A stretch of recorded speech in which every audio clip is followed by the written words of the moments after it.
Hi there, everybody. It is, of course, the great and glorious, soon to be famous one day Nick Dutch back on the camera yet again on a grey and dismal rainy day here in the fantastic ancient Isles of Great Britain.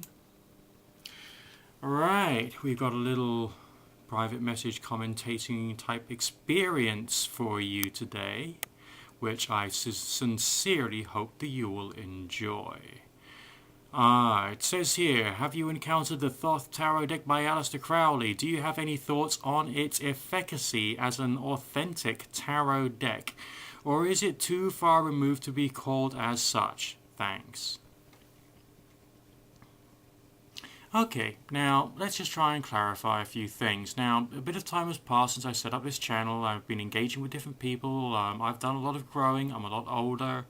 A lot of my viewership are getting on a bit as well, although they probably wouldn't want me to say that about themselves. But yeah, we're all getting older. And that means we're all basically getting wiser, getting even more complex. I mean, I started this channel way back in the day when I was doing much more almost teenage style occult stuff. Okay, because that's the kind of people I wanted to address, to draw in, and then provide them with some kind of thinking, some kind of help. I had lots of issues going on inside me with the way in which the people in the occult community did things, and also the the various religious communities out there.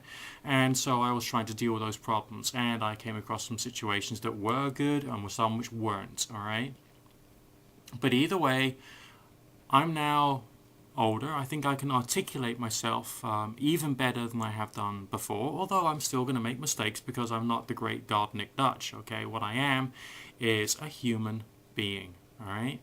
But let's just try and think about what this private message says, what it's implying, okay?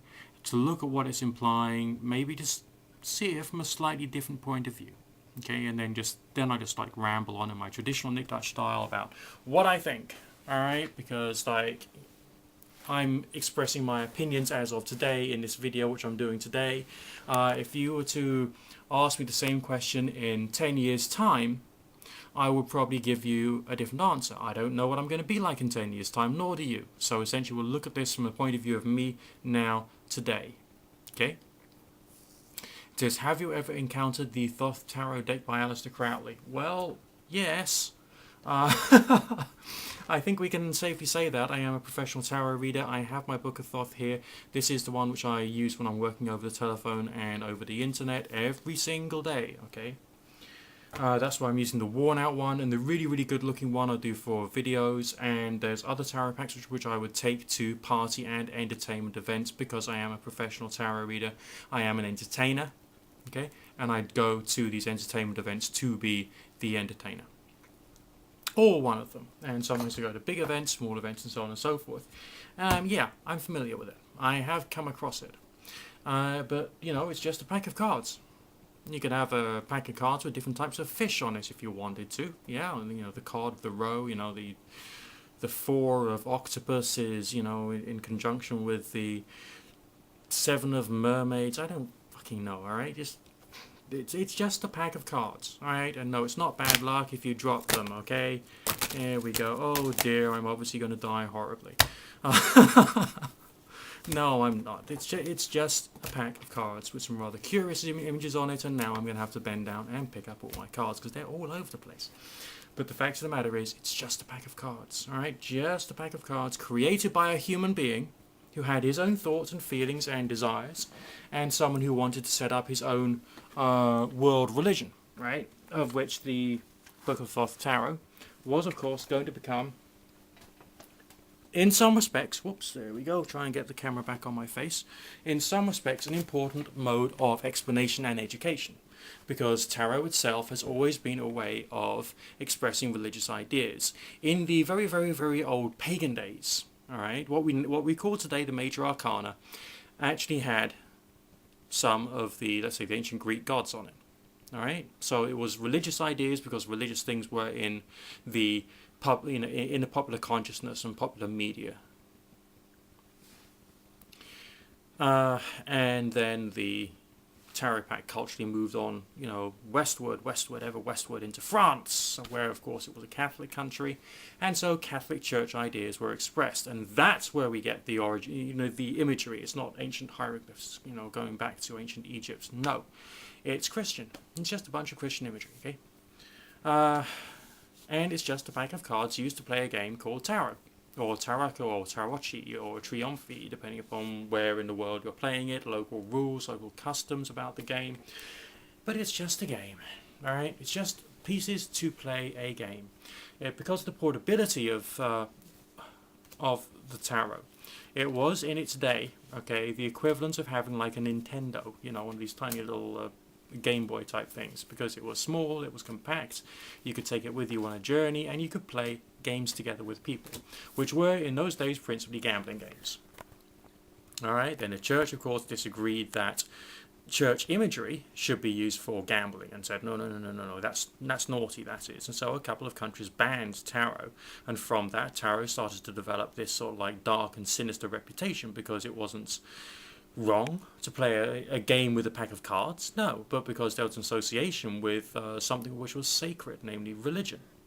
And then, hey presto, it started to move dark, gloomy, or rebellious against the established order, and all these like messages came along into the whole culture associated with card game playing and tarot and all the rest of that, okay? So, at roughly the same time, okay, there was the tradition of fortune telling. And then fortune telling and the tarot sort of got together and gave birth to the psychic industry, okay? And from that, that's given me my job. Okay? Does it have any power? Does it have any special power? Does it? And does it have any special efficacy? Does it? No tarot pack does.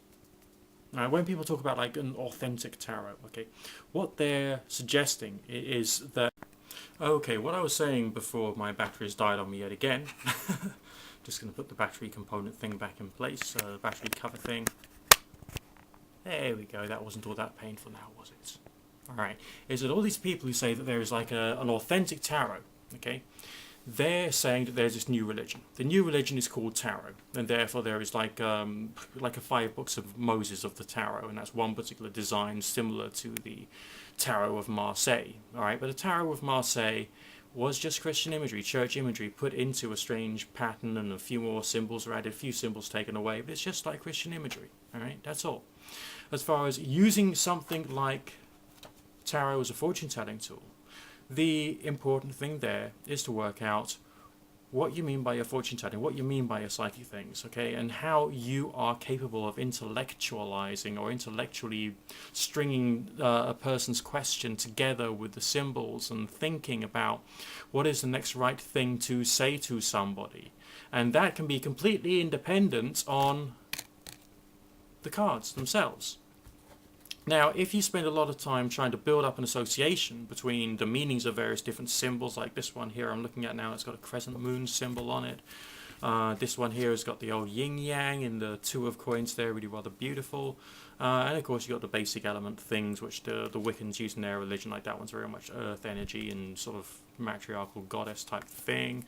If you spend time building up an association, trying to build a depth, a real depth of understanding, then there may well be a idiomotor-esque thing when you're shuffling or washing the cards, which will help to bring out certain symbols at certain times in your reading session, and then maybe there could be a synchronicity thing going on, but maybe not. Okay, so whatever pack of cards you're using, just remember it's just a pack of cards. Okay, it has no power or efficacy in its own right. Different individuals will feel more comfortable with this symbol, that symbol, the other symbol, this religion, that religion, the other religion, whatever. But that's a reflection of the personal psychology and faith of that particular individual.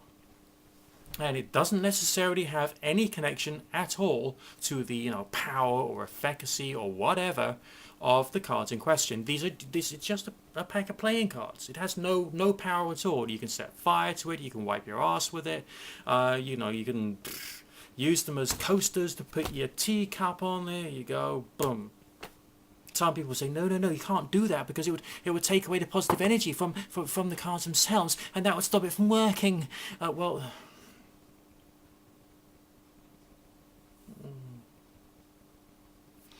one of the problems with the whole New Age movement is there's so many wankers in it.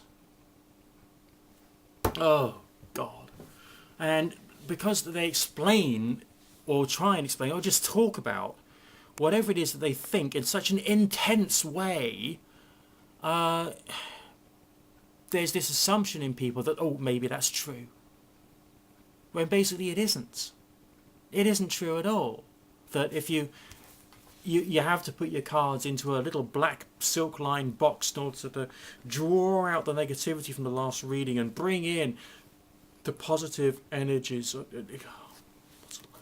Bollocks. Alright? Or that one pack of cards here is better than another pack of cards. I mean, it's just a fucking pack of cards.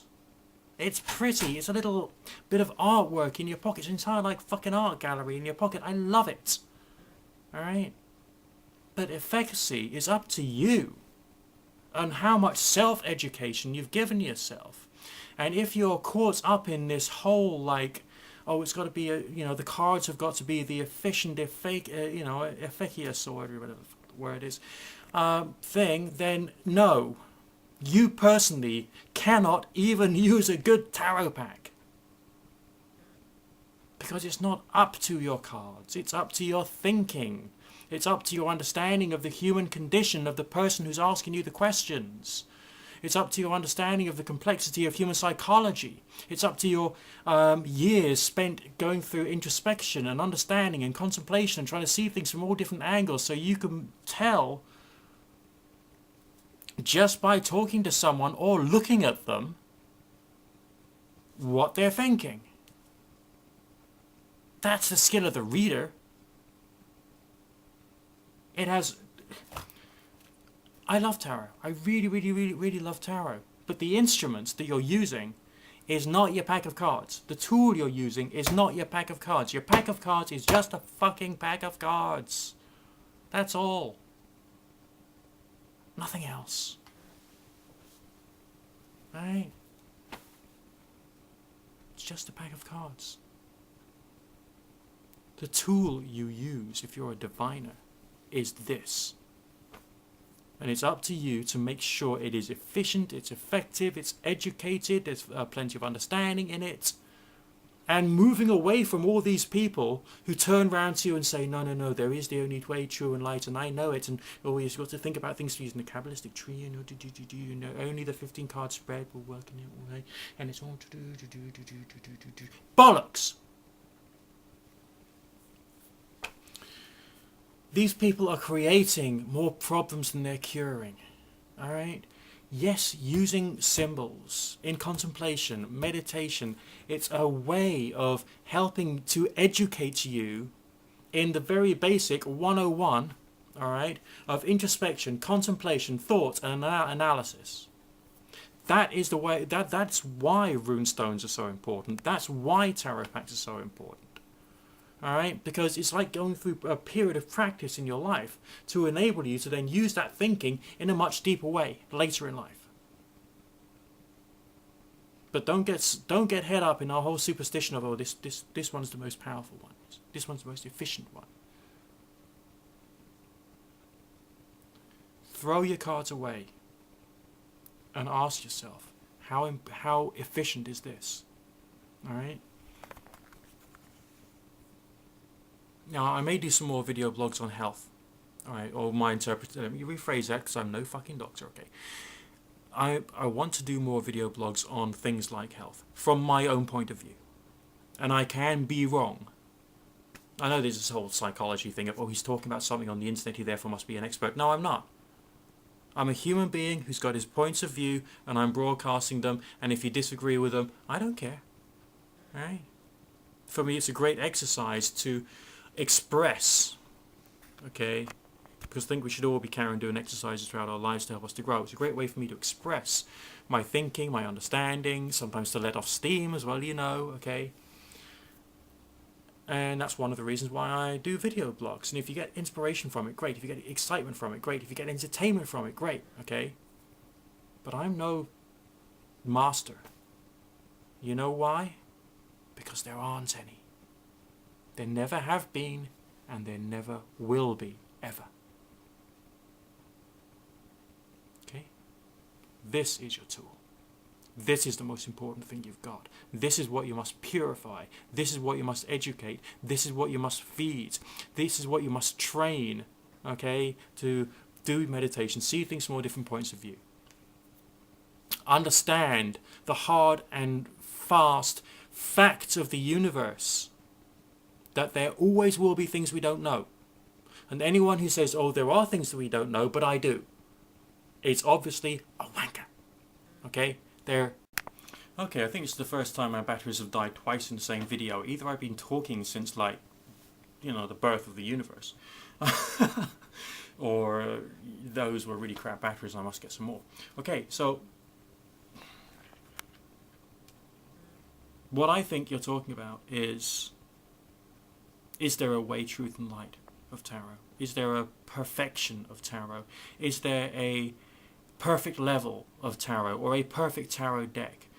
Or what is it that really, what is the pure essence of tarot, the holy grail, that one point in the creation of the history of tarot that we can say is like the, I don't know, the green ooze of the Ninja Turtles or whatever, that kind of thing which provides the power.